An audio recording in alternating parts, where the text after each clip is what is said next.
ഇത്രത്തോളം യഹോവ സഹായിച്ചു എന്ന് പറയുമ്പോൾ എത്രത്തോളം യഹോവ സഹായിച്ചു. നമുക്ക് ഓരോരുത്തർക്കും നമ്മുടെ ജീവിതത്തിൽ ദൈവം ചെയ്ത അനുഗ്രഹങ്ങളെ ഒന്ന് വിലയിരുത്തി നോക്കിയാൽ ഓരോരുത്തരുടെയും ജീവിതത്തിൽ വ്യത്യസ്തമായിട്ടുള്ളതായ കാര്യങ്ങളാണ് ദൈവം നൽകി അവരെ സഹായിച്ചിട്ടുള്ളതെങ്കിലും അത് ചെറുതാണെങ്കിലും വലുതാണെങ്കിലും അവരവരുടെ ജീവിതത്തിൽ അത് വലുതാണ്.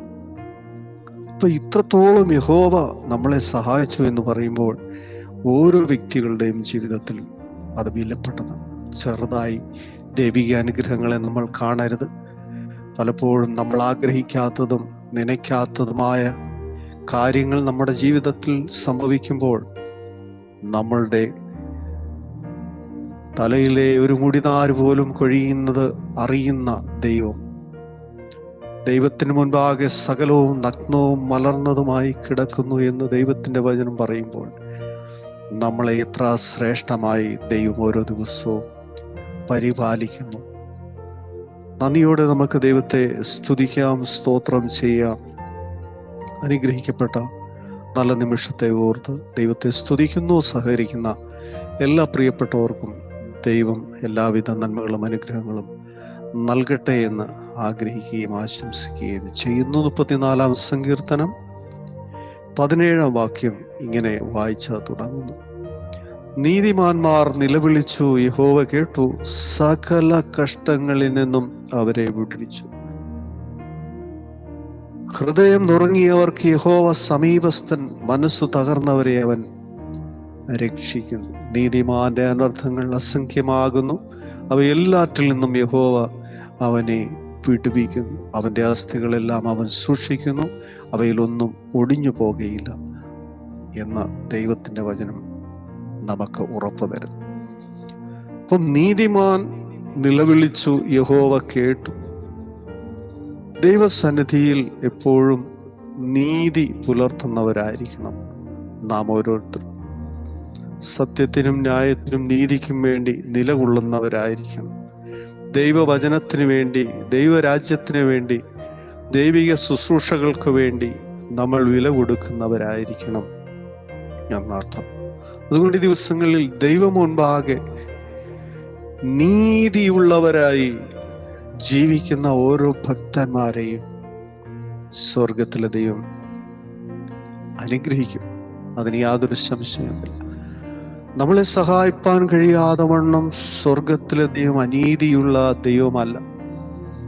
അപ്പം നീതിയോടെ ജീവിക്കുന്ന ഏതൊരു വ്യക്തിയുടെയും ജീവിതത്തിൽ വിടുതലും അനുഗ്രഹവും നൽകി തരുവാൻ എൻ്റെ ദൈവത്തിന് കഴിവുണ്ട് എന്നുള്ളതായ കാര്യം ദാവീദ് പറയുമ്പോൾ തൻ്റെ അനുഭവത്തോടുള്ള ബന്ധത്തിലാണ് തനിക്ക് ഇത്ര ഉറപ്പോടും ധൈര്യത്തോടും കൂടി പറയുവാൻ കഴിയുന്നത്. അപ്പൊ ദൈവസന്നിധിയിൽ നീതിയോടെ, നിഷ്കളങ്കതയോടെ, നിർമ്മലതയോടെ ജീവിക്കുവാൻ നമ്മൾ തയ്യാറാകുക. അത് നമ്മുടെ ജീവിതത്തിൽ വലിയ അനുഗ്രഹമായിരിക്കും. അങ്ങനെ ജീവിക്കുന്നവർക്ക് അവർ ചോദിക്കാതെ, നനയ്ക്കാതെ, ആഗ്രഹിക്കാതെ തന്നെ സ്വർഗത്തിലെ ദൈവത്തിൻ്റെ ഭാഗത്ത് നിന്ന് അവർക്ക് വേണ്ടതായ എല്ലാ ന്യായവും നീതിയും ദൈവം നടപ്പിലാക്കി കൊടുക്കും. അതിൻ്റെ ഭാഗമായിട്ടാണ് ഇവിടെ പറയുന്നത്, സകല കഷ്ടങ്ങളിൽ നിന്നും അവൻ വിടുവിക്കും. സകല കഷ്ടങ്ങളിൽ നിന്നും വചനം പറയുന്നു, നീതിമാന്റെ അനർത്ഥങ്ങൾ അസംഖ്യമാകുന്നു. ഇവിടെ പറയുകയാണ് സകല കഷ്ടങ്ങളിൽ നിന്നും ദൈവം വിടുവിക്കും. അപ്പൊ അസംഖ്യമായിക്കൊള്ളട്ടെ, എണ്ണിക്കൂടാതെ വണ്ണം നമ്മുടെ ജീവിതത്തിൽ പ്രശ്നങ്ങൾ എത്രയായിരുന്നാലും അവയെല്ലാറ്റിൽ നിന്നും ദൈവം അവരെ വിടുവിക്കും എന്നുള്ളതാണ് നീതിമാന്റെ പ്രത്യേകത. അപ്പം ഒരു നീതിമാനായി ജീവിക്കുവാൻ ദൈവവചനം പറയുന്നത് എന്തൊക്കെയാണോ അതൊക്കെ ഈ ദിവസങ്ങളിൽ നമ്മൾ പാലിക്കുന്നവരായി തീരുവാൻ നമ്മൾ തയ്യാറാണെങ്കിൽ തീർച്ചയായും കഷ്ടങ്ങളിൽ നിന്ന് സ്വർഗത്തിലെ ദൈവം അവരെ വിടുവിക്കുവാൻ ഇടയായിത്തീരും.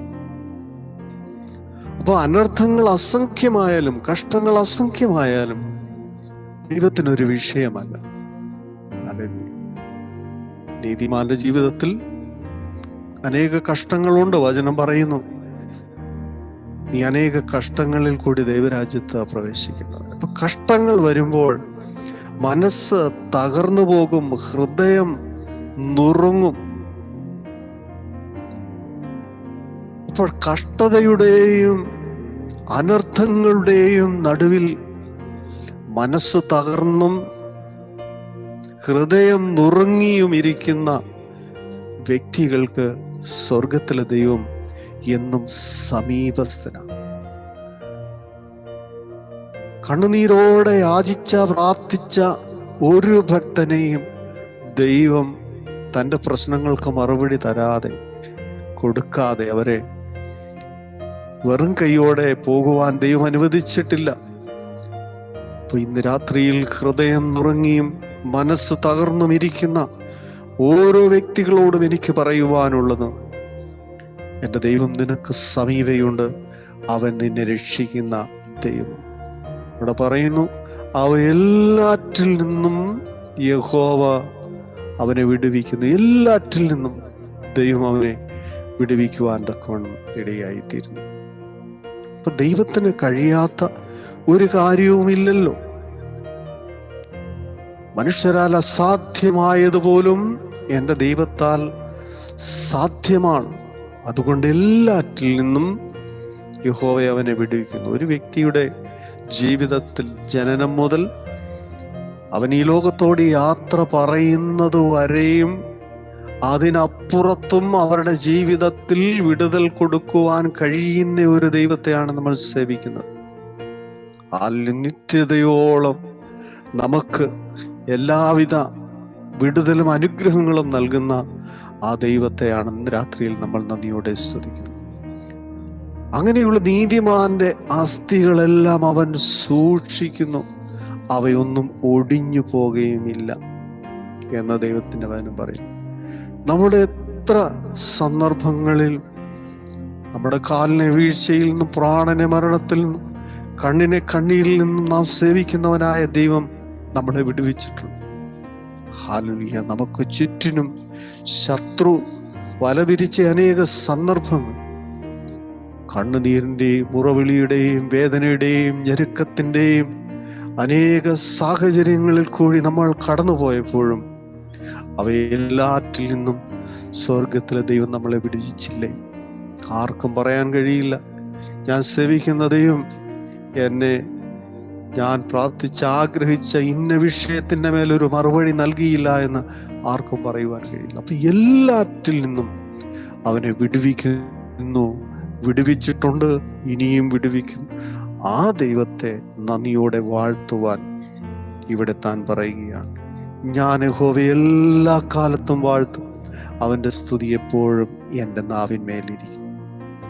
എന്നെ വിടുവിച്ച, എന്നെ രക്ഷിച്ച, എന്നെ സഹായിച്ച, എൻ്റെ കണ്ണുനീർ തുടച്ച, എന്നെ ആശ്വസിപ്പിച്ച, എൻ്റെ ഹൃദയങ്ങളുടെ വേദനകളെ അറിഞ്ഞ, എൻ്റെ ഞെരുക്കങ്ങൾ അറിഞ്ഞ, എൻ്റെ സഭയുടെ തലമുറകളുടെ, എൻ്റെ കുടുംബത്തിൻ്റെ, എനിക്ക് വേണ്ടപ്പെട്ട എല്ലാറ്റിൻ്റെയും എല്ലാ വിഷയങ്ങളുടെയും മുൻപിൽ എന്നെ സഹായിച്ച ദൈവത്തെ ഞാൻ എല്ലാ കാലത്തും വാഴും. ആ തീരുമാനമാണ് നമ്മൾ ഈ ദിവസങ്ങളിൽ എടുക്കേണ്ടത്. ആ ദൈവത്തെയാണ് നമ്മൾ സ്തുതിക്കേണ്ടത്, ആരാധിക്കേണ്ടത്. പാട്ടുകളിൽ കൂടിയും സങ്കീർത്തനങ്ങളിൽ കൂടിയും സ്തുതികളിൽ കൂടിയും നമുക്കത് ചെയ്യുവാൻ കഴിയുമ്പോഴാണ് നമ്മുടെ ജീവിതം ധന്യമായി തീരുവാനിടയായിത്തീരുന്നത്. ആ ദൈവിക അനുഗ്രഹങ്ങൾ വാഗ്ദത്തം പോലെ നമ്മുടെ ജീവിതത്തിലേക്ക് കടന്നു വരുവാനിടയായി തീരുന്നത് അവൻ നമ്മുടെ പ്രശ്നങ്ങളിൽ നിന്നെല്ലാം നമ്മളെ വിടുവിക്കുന്നു. അതുകൊണ്ട് ഇന്ന് രാത്രിയിൽ നമുക്ക് ഒരു നല്ല തീരുമാനമെടുക്കാം. എൻ്റെ ജീവിതത്തിൽ ജനനം മുതൽ ഇന്നുവരെയും എന്നെ സഹായിച്ച, കരുതിയ, രക്ഷിച്ച ദൈവത്തെ ഞാൻ എല്ലാ കാലത്തും വാഴ്ത്തും. അവൻ്റെ സ്തുതി എപ്പോഴും എൻ്റെ നാവിന്മേലിരിക്കും. കണ്ണുകളടയ്ക്കാൻ പരിശുദ്ധ ദൈവമേ, സ്വർഗീയ പിതാവേ, തിരുനാമം വാഴ്ത്തപ്പെടുമാറാകട്ടെ. കേട്ട വചനത്തിന് മുമ്പിൽ ഞങ്ങളെ താഴ്ത്തുന്നു, സമർപ്പിക്കുന്നു. കരുതിയ കരുതലുകൾക്കും നടത്തിയ വിധങ്ങൾക്കും അങ്ങേ ഞങ്ങൾ സ്തുതിക്കുന്നു. കൃപ കൂടെ ഇരിക്കണം. ജയോത്സവമായി ഞങ്ങളെ നടത്തണം. യേശുവിൻ ധന്യമറിയ നാമത്തിൽ തന്നെ ആമേൻ. ദൈവം നമ്മളെല്ലാവരെയും അനുഗ്രഹിക്കട്ടെ. എല്ലാ പ്രിയപ്പെട്ടവർക്കും ക്രിസ്തു യേശുവിന്റെ നാമത്തിൽ സ്നേഹവും വന്ദനവും അറിയിക്കുന്നു. Thank you.